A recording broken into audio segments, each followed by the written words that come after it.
Bienvenue sur la Minute de Monsieur Morgan, la chronique totalement partiale, confinée et faite de bric et de broc de Monsieur Morgan, l'auteur du guide Steampunk. Cet épisode est sponsorisé par le superbe thé Philomène de la maison Pimpleweek. Nous allons ensemble, à travers ces petites pastilles, parler Steampunk, aller à la découverte de ce mouvement, Et je ne ferai pas l'affront de vous expliquer ce qu'est le steampunk. Il suffira pour vous d'aller googler, vous allez voir tout de suite, vous allez comprendre tout de suite de quoi il s'agit. Donc nous allons rentrer directement dans le vif du sujet et parler de la clé de voûte du steampunk. J'ai nommé la littérature. Et donc je vais vous présenter 3 ouvrages qui, de façon totalement partiale, à mon avis, doivent être dans votre bibliothèque. Le tout premier d'entre eux, Johan Elio, La Lune seule le sait.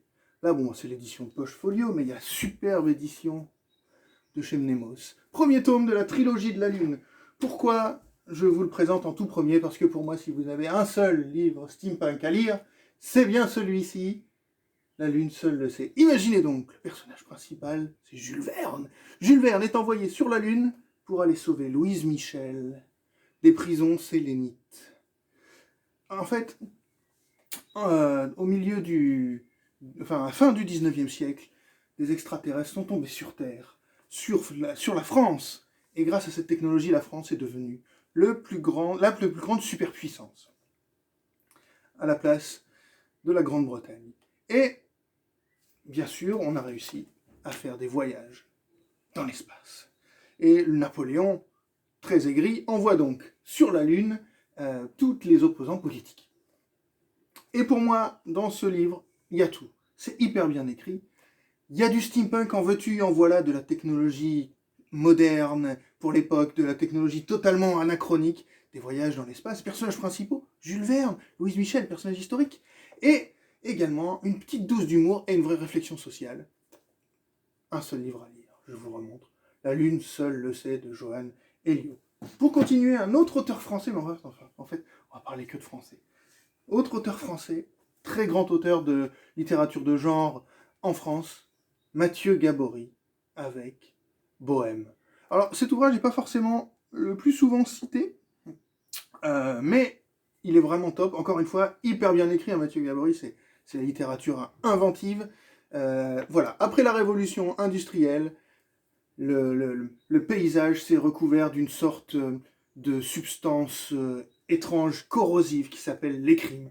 Et les populations survivent sur des plots, comme des plateformes pétrolières, qui sont reliées les unes aux autres par des ponts continuellement rongés par l'écrime. Et de là, un dirigeable qui porte une précieuse cargaison vient s'échouer et attire la convoitise de tout le monde. Encore une fois, hyper inventif, il y a plein d'idées géniales qu'on trouve dans aucun autre roman. Bohème, Mathieu Gabory. Je reprends un petit peu de thé. Et enfin, littérature jeunesse, qui a reçu de nombreux prix.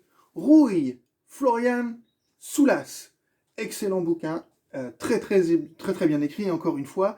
C'est l'histoire d'une jeune femme qui a perdu la mémoire et qui cherche un peu d'où elle vient.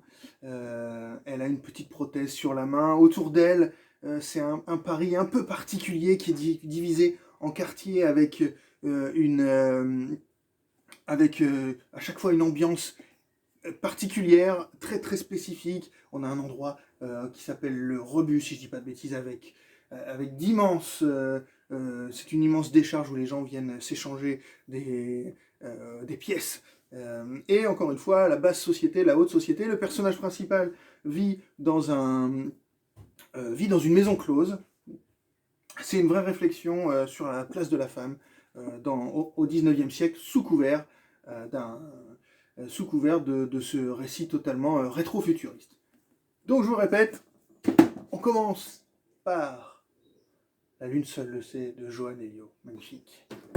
Deuxième roman, Bohème de Mathieu Gabory et Rouille de Florian Soulas. À très vite.